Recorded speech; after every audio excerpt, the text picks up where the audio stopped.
Hey, glorious Leo. The big news of this month is, of course, particularly if you're in America, the Great North American Eclipse. And it's going to create massive changes for all of us. But obviously, it is going to impact you because the sun is almost, you might feel as if, oh, I don't even know who I am anymore. Or there may be something like really confusing, something covered up. You feel as if you're a bit disempowered on that day.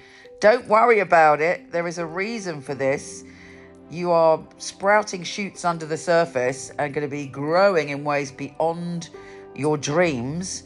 But you're going to have to just go through that and know that it's part of the process. And you'll come through it with actually even more confidence and even more power. But if you find yourself feeling a little bit wobbly at the beginning of this month, that is the reason.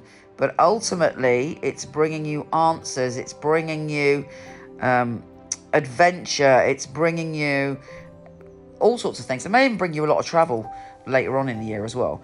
But you know, you're a bit like a kind of very untamed lion. You want to run around the savannah. I don't even know, do lions come from the savannah, but you catch me. You want to like explore, and momentarily you may feel like, oh, it's not going to happen, I'm not going to be able to do it, but it's an illusion. You are, and in fact the universe is setting you up to explore more, to evolve more, to travel more. All of it is there for you. And actually we're getting some signs of the positive of what's to come before that eclipse, because the sun and the north node are joining forces. Very powerful for you on the 4th.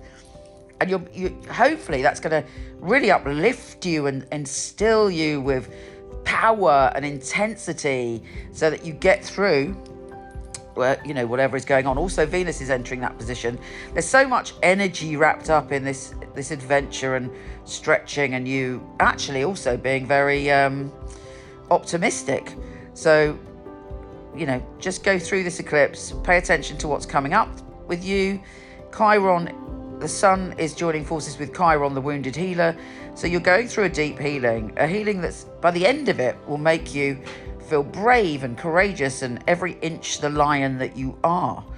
But during it, there's a process of you looking at what you need to release, looking at anything that was an illusion, and the truth is coming up to free you to be the bold lion. And there's so many sort of delicious things happening this month, which I think a lot of people are like, not really paying enough attention to. Venus and the North Node are also healing your heart in some way.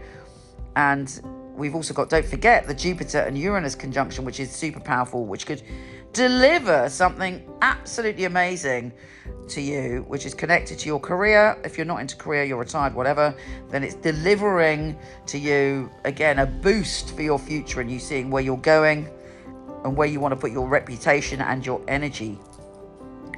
When the sun shifts into Taurus, the rest of the month is for you based on you thinking about all these opportunities and building on them, growing them, and heading in that direction. The full moon in Scorpio on the 23rd is making you want to get cozy, to nest, to have people around that you can hang out in your pajamas with, cuddle and eat nice food, stuff like that. You want to get coochie and cozy on that full moon. You want to be around family or people that you consider family, and you want to be very homey. If you are not doing that, you might feel a bit like, I really need that to recharge myself. Lots of great stuff coming up to you with other people acknowledging your power, your wonder, and what you're good at.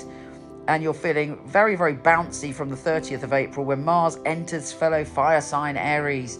And you're like, rah, let's go, go, go. And you have that kind of spring in your step. A very interesting month. Let me know what happens on that eclipse. Take care, gorgeous, and I'll speak to you soon.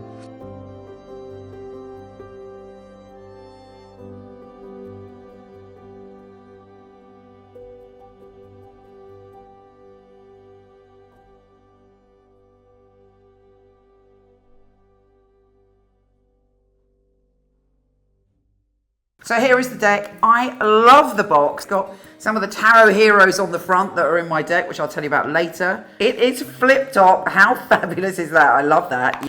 And then you have the little booklet here. Little nuggets of information about each card. Here they are.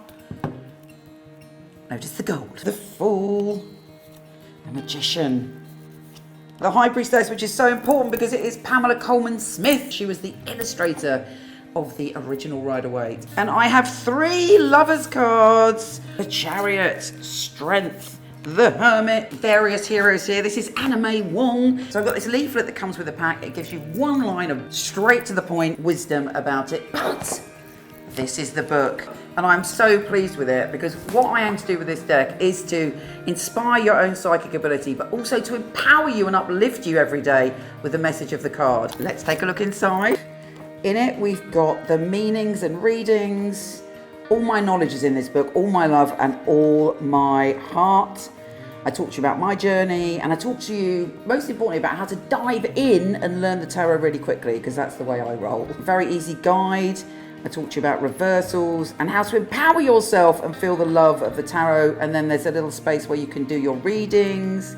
And at the back, really importantly, I talk to you about all the card characters, the amazing things they did in the world to inspire us. Just to give you a taster, let's pull a card to see what we've got. Well, that is a great card. The 9 of Cups, the Wish card. The most basic interpretation of the 9 of Cups is that you're being given a massive cosmic yes. This book is my life's work. I've been doing tarot basically from when I was born.